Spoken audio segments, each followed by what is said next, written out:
Okay, good morning, everyone, and good afternoon or good night. I don't know whoever is here, but thank you very much for joining us today. We are here for this third workshop.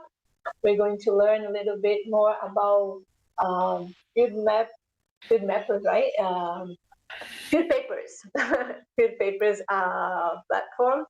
And we have today Vangelis to join and share with us his experience using the software.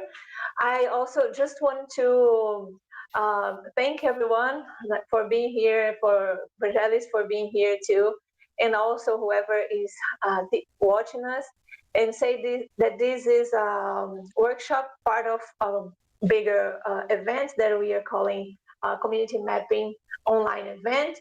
It started on March 6th, and we are going until April 3rd with other events, webinars, and so we expect everyone to join us also at the end, where we're going to have opportunity to discuss all these tools. So that's about the introduction. I don't want to be very long. I will ask Vangelis to present himself and get the floor is yours, Vangelis. Go from there. Yes, thanks a lot, Patricia. Thanks a lot for the invitation as well. Hello, everyone. My name is Vangelis Pitidis. I'm a postdoctoral research fellow at the Institute for Global Sustainable Development at the University of Warwick. And I'm going to share my screen now just to start with my presentation. So we're going to discuss a little bit today about FieldPapers and about what FieldPapers is and how can we use it for community mapping. So the overview of my presentation in general, I will start with discussing a little bit what is participatory mapping. I wouldn't spend too much time on that. However, I think it's interesting for context. And then we're going to go specifically to FieldPapers. We're going to see what is FieldPapers.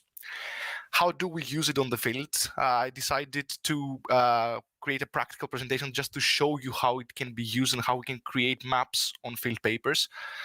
And how we can create atlases actually to help us mapping on FieldPapers. And towards the end, I'll share some of my experiences with that and what are the pros and cons of using FieldPapers for community mapping specifically, from my experience. So let's start with what is participatory mapping. So participatory mapping is in general the process of mapping an area with the participation of citizens, of people that live in the area around that. It's part of what we call volunteer geographic information, which is information given to the public voluntarily by people, which is also part of what we call geospatial citizen science, which involves citizen science made by citizens voluntarily, that has a geospatial dimension, geospatial footprint, which is also part of what we call citizen science in general, which can or cannot be geospatial in its dimension. Why it is important? That's another interesting question in this case. So participatory mapping is important because it provides geospatial data in data scarce environments. So in our experiences, many of you might be working in areas that do not have a lot of data in terms of a lot of geospatial data. It's not the example that we have, for instance, in the European West or in the Euro-American context, where we have abundance of geospatial data. So we can provide data through geospatial data through the participatory mapping. It also unveils tacit knowledge that is existent in the area within the citizens, but is not depicted into data. It's not there. So we can identify that by working with people and co-producing data in this case. It can also empower and responsibilize citizens by creating what we call this sense of data ownership, because people are creating their own data, so they are more sensitive and they are more interested towards using that data because they have created it.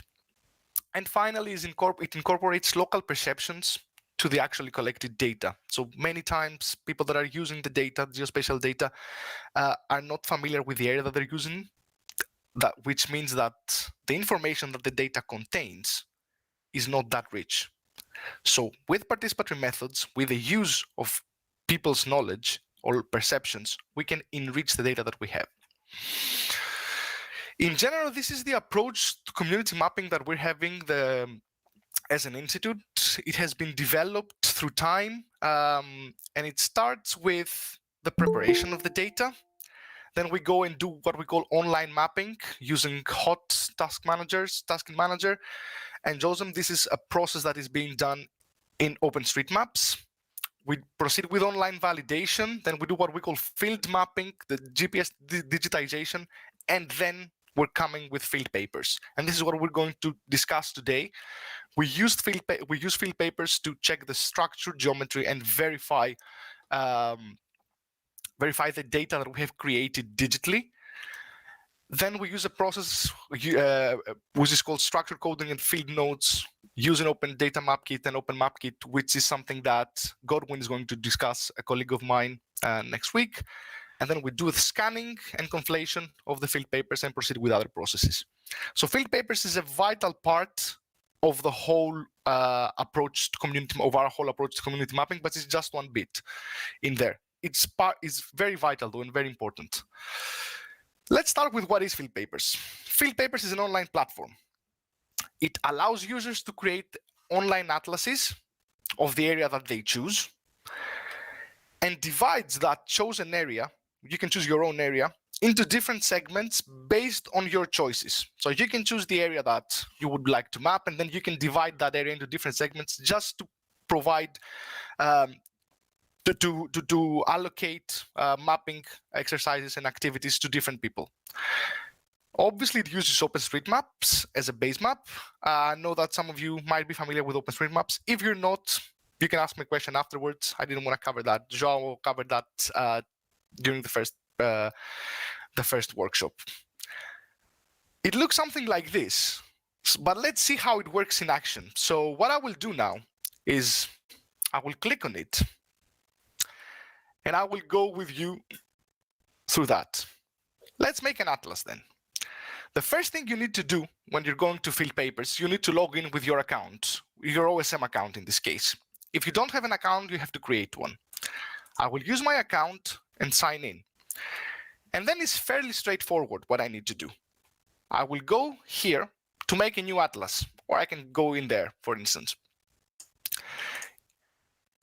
If I click in here, you can see that just by zooming in and out, I can go to the area that I would like and create a map that I want to create.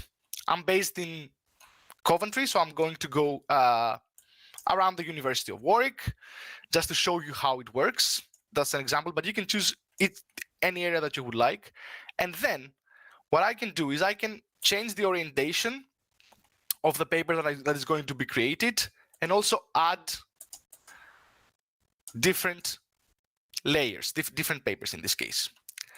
As you see, it divides the area into the segments that I would like, and all of those different tiles that you see in there are A4s, so A4 papers. I can give a name to the atlas that I would like to create. This would be the Warwick University one, for instance. And then just make an atlas. And in this way, this creates the atlas that I would like to create. Apologies for this one, but what do I come up with after that process? After following a process like this is an area, for instance, that I have chosen in the past, and I'm coming up with this type of divided area. All of the areas that I have in this case, and you'll see that, they have this very important note in the bottom right side of your A4s. Why is that so important? As you can see, when you are having this sign, every time that we're trying to do the mapping, our FieldPapers are going to be automatically georeferenced, which means that every time that I'm going to use this A4, it's going to drive me to the correct place geospatially that I would like to be driven. What you can see in here, for instance, is I have an area divided into different papers. Each one has been given a number, A1, a code, basically A1, A2, A3, B1, and everything. And afterwards, I chose A2 in this case. And this is the outcome of some work that I would have done, for instance. The outcome would be me going on the field, using that field paper, and drawing by myself buildings that might be missing from what has been already mapped. This is particularly important and very interesting in areas that are densely mapped. For instance, in slums or in areas that are marginalized communities where someone cannot see from a photo, from a virtual photo, all of the buildings or the roads, for instance, they might be covered, but I can see them if I go there. And that's something that is very useful for people to ground truth, what we call ground truth, or verify the digital mapping process that has been done. So how do I digitize the information afterwards? In order to digitize the information, I need to go to upload, but I will show you because I think it's going to be more easy if I just show you how it's done. So I'm going to download, in this case, to upload, sorry, in this case, and I'm just choosing a file to upload in here. Let's say that I have already used what I would like to use, and I just want. I told you before that I have every leaf, every A4 leaf has a QR code. So what is being done now, it's processing that QR code. It might take a bit of time, but what I'm coming up with, this is the paper that I have used to annotate all of my changes. And after that, I can just download the GeoTIFF in this case, and afterwards use software like QGIS to use that as a base map to add my geospatial data. However, if I have JOSM, which is the Java OSM software that we're using for mapping in JOSM, I can immediately open the field paper in there. It has to be running. As you can see in here, it's running on my computer. So if I just click on that and then go here, this is what I'm coming up with. So I'm coming up with a base map of the field papers that I have used. And as you can see in here, all of the data that I'm having for this area is included. So now I can just go by myself, see if something is missing, for instance, those buildings in here, and I can just literally draw the buildings. It's a very easy way of adding data into your already created maps. That's something practical, and I hope that it's helpful for you, but I would be open to any types of questions that you might have afterwards about the process. So some benefits and limitations of field papers. Let's start with the benefits. Field papers is really easy to use. As you saw, it's something that it can be used by anyone. It can be used even by people who do not have prior familiarity with any mapping software or mapping activity in the past. And through using field papers, we can enrich and we can support our community mapping process. It's extremely useful in tracking mapping mistakes, particularly in densely built areas, because if I'm going to a rural area, it's easy to see all of the features that I would like to map from any type of imagery. However, if an area is densely built, it's not as easy as it sounds. It does not need internet or any other type of connection, which is a very important issue in many parts of the world. Not in Europe, but in many other areas it's a significant issue.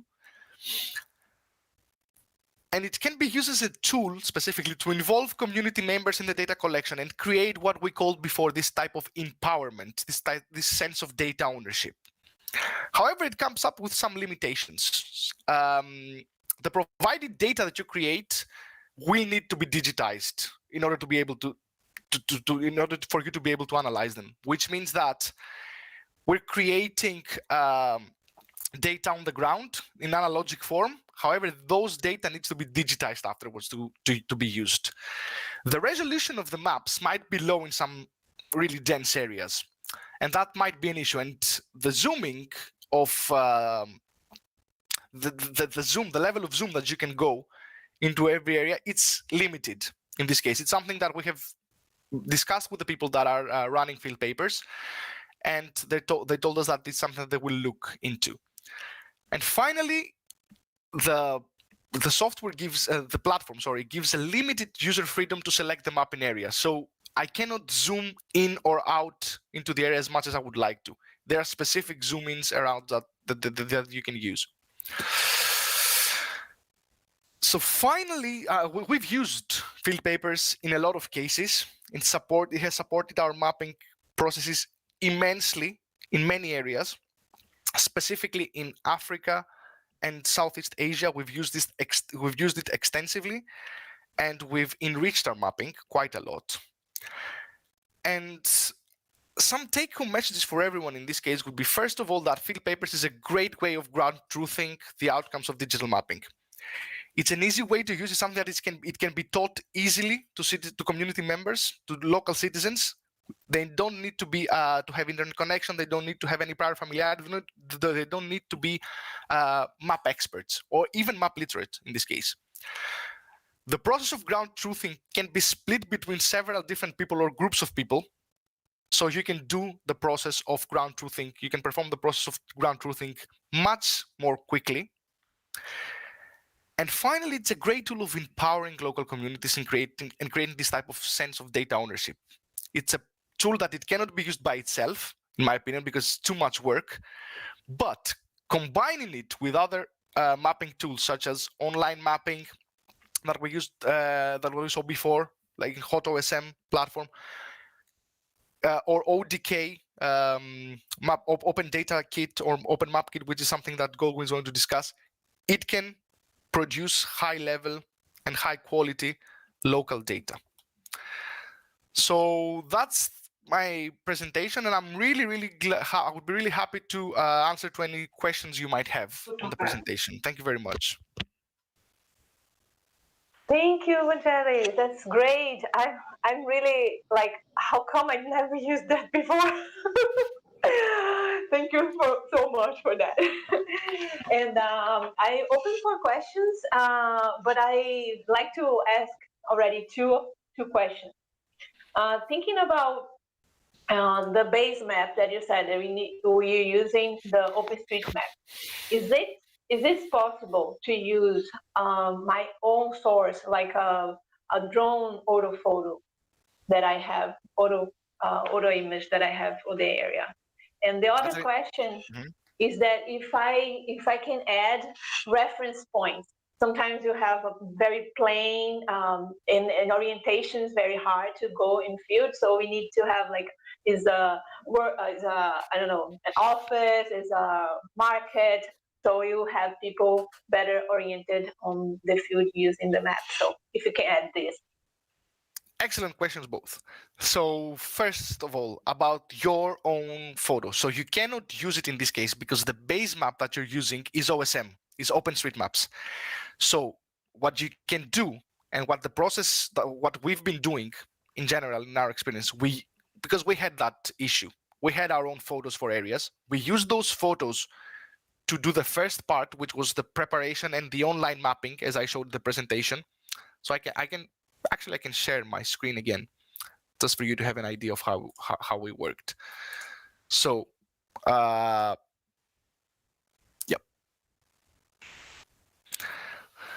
So when we had our own photos, we used them on digital photos or drone photos. We used it for online mapping in the tasking manager and validation for those two steps. And we create our geospatial data, our base map, basically, on OSM. And then we use that base map, which is already updated than the one that it was existing before, for the FieldPapers. So FieldPapers can be used in this case as a second step. It cannot be used as a first step specifically. So that's the answer to your first question. About reference points, That's extremely important when you're mapping specifically like slums or like favelas or areas that are really, really dense. So definitely you should add reference points. It's something that people are mostly asking about. And you can do it in a way that you can choose. So the coding system that you're using for FieldPapers is up to you. That's up to you to define, which is a good thing because it's an easy way of creating your own system, which can be different from the system that is already existent. However, afterwards, when you're going to digitize the information that you have, you need to follow the OpenStreetMap rules, if that makes sense. So you have to add the reference points no matter how you have done it in the paper. The way you add it afterwards onto the OSM platform needs to be consistent with the OSM platform activities. So it's a paper. No data from this paper is directly uploaded. There needs to be a digitization process in the middle. So, which means that in the paper, you can write whatever you would like in the way that you would like. But when you digitize, this process needs to be consistent with OSM. Does that answer your question? Yeah. Yes, thank you. I'm gonna see if somebody else wants to open the microphone. Sorry, I didn't present myself. I'm Patricia. I'm from Brazil. I'm here at Federal University of Bahia, and I also work with community mapping and with people from engineering school of cartography and survey. So please let me know if somebody else wants to ask anything. I have a question. Okay, hi Moara, go ahead. Oh, Patricia. Hey, my question is, I'm sorry I missed the beginning of the presentation, but from what I read in the description of the workshop, first, is that PowerPoint or the presentation going to be available somewhere so we can actually go through the slides and read it again? Yes, definitely. Definitely. I can send it to you. I would definitely encourage you to, I'll let you ask the question, but I would encourage you to go and use the FieldPapers if you can by yourselves afterwards. Sure. So my question, so the impression I got was that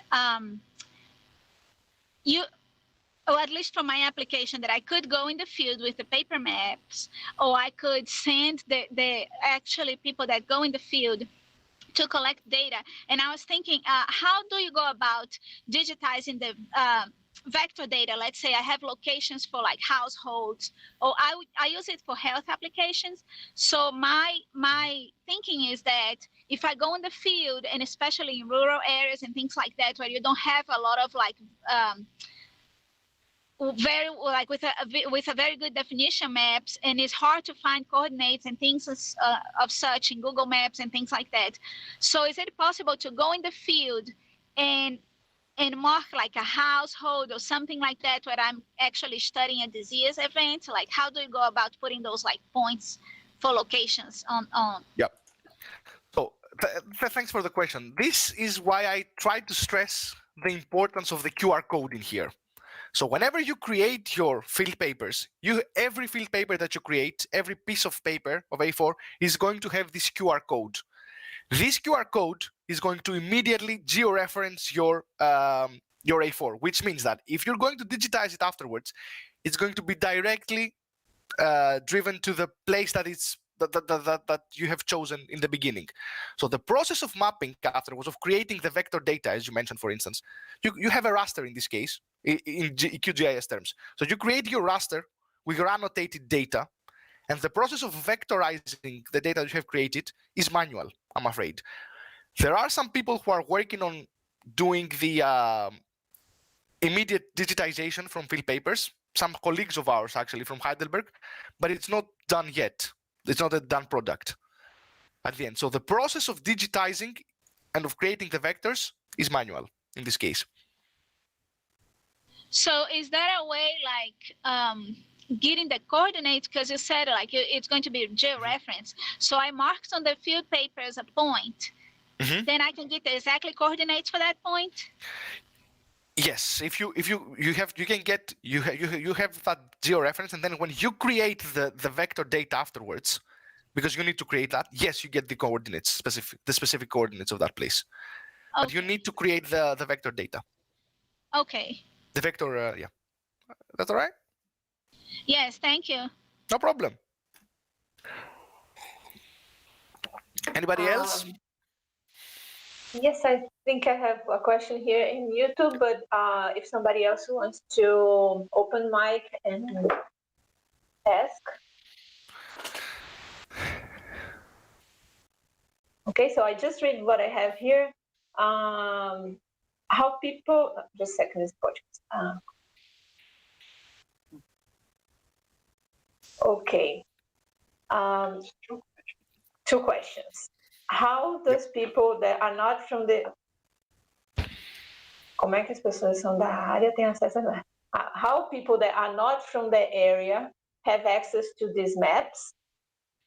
And I don't know, I'm not sure specific what this question is. I can ask. And also, what are the difference between mapping in this platform, or mapping at Google Maps? That's an interesting question because, you know, for people in the community are already using Google, or and sometimes they already know how to use that. So what would be the advantage of doing this? Yeah, I'll start with the second question. Once we justify what the first one is, the main advantage, which is massive for using OpenStreetMaps instead of Google Maps, is that we own the data. OpenStreetMaps is a free platform. You can download the data that is there. You can use that data, and it's dynamic. You can create, you can delete, you can create new data. On the other hand, Google is the data that is mapped on Google Maps is owned by Google, is not owned by us.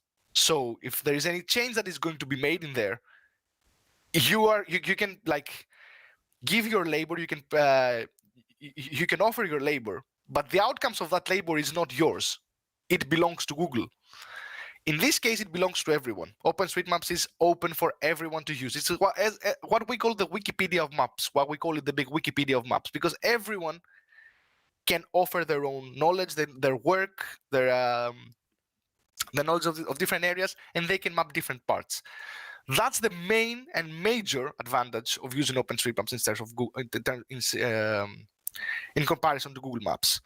About the other question, how does everyone has? I mean, anyone can have access to any place with FieldPapers. I can go to any part of the world that I would like, and I can create an atlas for that place, for that area. How much data will it be beforehand in that area? It's another question. So I wouldn't know. But I can create maps for any place. For instance, in this case, this example that I showed you is I created that for a class that I was teaching like 2 years ago, before COVID, when we could go actually on the field. And students went to those areas and mapped them. They have no idea. It was the first time that they were visiting the area, but they just went and did it. It was part of their exercise at the time. I don't know if that answers the question. I hope it does. But yeah, everybody has access to everywhere. Thank you. Great. I can ask a few more questions. I have some few more questions, but I'm gonna let other people ask too. Yep. If somebody wants to, we're coming to the end. Go ahead, Anna. Yeah, I think I cannot turn on my camera, so sorry, Right. Vangelis. But I was just out of curiosity, if you could kind of if you can describe, like, for example, when you use it for projects in Warwick, when you go and use it on the field, let's assume on communities where you don't have immediate access to redigitalize, the papers. So how do you do with the process? Because then you end being kind of trapped with a stack of papers, and how do you guarantee somehow that you guys don't lose any information? So how have you deal with that before? Yes, great question. We did that on the project that I was working in Brazil, for instance, and we had 41 areas in this case, and we didn't go and do the mapping. We didn't do the FieldPapers mapping ourselves. Just to clarify from the beginning that if you're planning on doing the whole mapping process just on FieldPapers, this will take much longer It would take a long time. So I wouldn't recommend that. Just start with an empty area, a completely empty area without any type of data, and start doing it on OpenStreetMaps, on FieldPapers, sorry. I would definitely recommend in the beginning do a part of online mapping and validation, and then go on the field to ground truth and correct any mapping mistakes which they would exist. So what we do, we divide the areas, and then we go ourselves, or better, we work with local people, local community who know the area better than us, and they go and validate the existing mappings. About the stack of papers that you mentioned, the QR code again saves our lives in this case, because if we have a lot of QR codes, and if we do the same process that I did now, we're gonna end up with an area, with a mapped area of a lot of A4s as a base map for our maps, and then we can use it. So I just use it for one paper, but if I had like 20, it's the same process, and then I would just use it on JOSM and map it. Yeah. Okay. Yeah. Thank you. It's manual, I understand, and we're working on that, because then you need to digitize yourself. That's why I'm saying that if you have already pre-mapped the area, the process of digitizing afterwards is going to take less time, because you will have fewer features to map.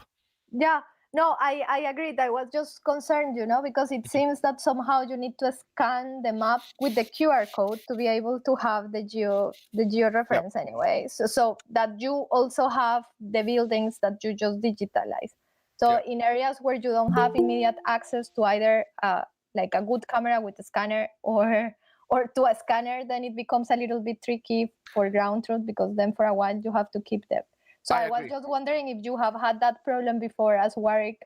What we did was we collected the analog pieces, the pieces of paper, and then someone got photos of those, or we asked people, because most of the people in the areas, even community members or local people, like almost all of them have a smartphone.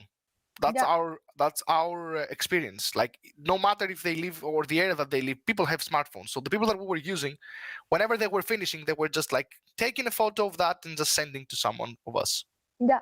And that was it. Yeah. I see. Yeah. Okay. Good. Thank you. No problem. Thank you, Anna. Does anyone want to have another question? Does anyone have another question?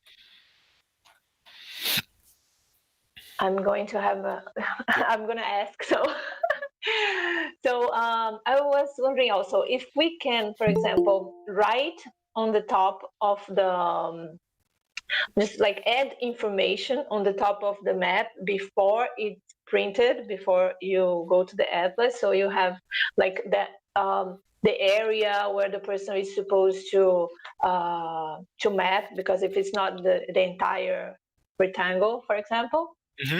And also, if you had the experience of seeing the people that you have worked with at the community using the field mappers for their own cause, for something else. So yeah. I can start with the second question. I mean, people don't know FieldPapers, so we need to let them know how it's being used. But from our own experiences, like even people without any literacy in terms of mapping, they were not familiar with maps in general, they were stars. They were like really, really quickly understanding what's happening, because they knew the area. They were extremely quick in drawing and understanding the mistakes.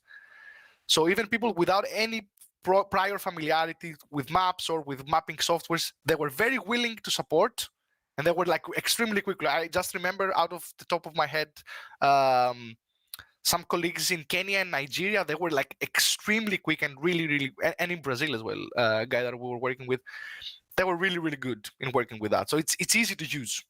It's very easy to use. About the second question, the first question, sorry, was if you can annotate the papers before you print them. I mean, yeah, I guess you can, not in FieldPapers specifically. You can go in another software do it. But what I would definitely suggest in this case is just take your area, print the maps that you have in there, print the A4s, and you can annotate with a pen beforehand. It's gonna be easier and quicker. And then you have the areas because you have those codes. If you remember, you have A1, A2, A3. So they are divided, and it's people that know those areas. You can divide it afterwards with, as you said before, with reference points or with streets or with roads. It's fairly easy to. It's just like thinking about if we can make, for example, like a how to say, like a project where you can get this all there already. So every time you print, it's already there. But yeah, I understand we can do these other ways. Just to let you know, because every time that you create your own atlas, and because you do it, you have to log in to FieldPapers. Those atlases are saved, so you can use it afterwards. You can change them if you'd like. So these are everything is saved. No need to create a new one every time. Okay. Okay. Yeah. I don't know if I mean, that's some other things that we can, of course, we can talk about. How can you use? I think some stuff that Moara, for example, asked has a lot to do also with base map. If the OpenStreetMap is not you don't have that many reference. Sometimes you might not be able to locate in the ground, but the process that you showed in the beginning might help with that too. And we also have other workshops, right, that might put all this together. Definitely. Also, like I think Godwin is going to help a lot with his own presentation about the Open Data Kit and Open Map Kit, which is another step into our mapping approach in general. But also just like putting reference points when you're doing the online mapping as well. And maybe when you cannot map buildings, if they are like very densely built, just focusing on reference points to facilitate the process of using the FieldPapers afterwards. It's very helpful. It has been proven very helpful, and we've done that specifically in terms of navigation. Because for us, when we were going in those places, like because we didn't have any prior familiarity with what was happening, like we couldn't understand where we are, or because everything was looking the same depending on the place. So it's difficult to navigate. Having those reference points is very, very helpful. Yeah. So yeah, I think it's great that a lot of people will be able to use it. Based on your explanation, I thank you very much for that. Just let people know also that next week around this time we'll have also this workshop with Godwin. It's open for subscription already, so you can go there in our community map online event. It's let me see if I can put it here in the website. But I just hand it back to you, Vangelis, so you do your final talks and thoughts, and we can go for lunch or. Well, thank you very much, everyone. I hope it was helpful for you. I would be more than willing to support any types of questions that you might have while you're using FieldPapers.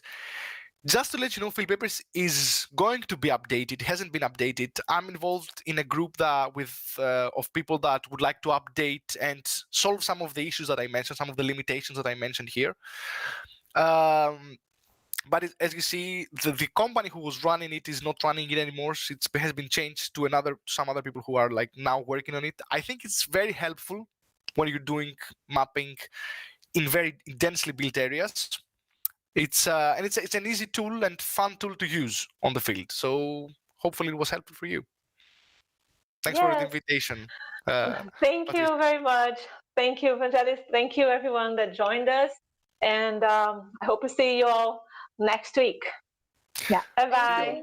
Bye. Bye, everyone. Bye, Patricia. Bye, Vangelis. Bye. Bye.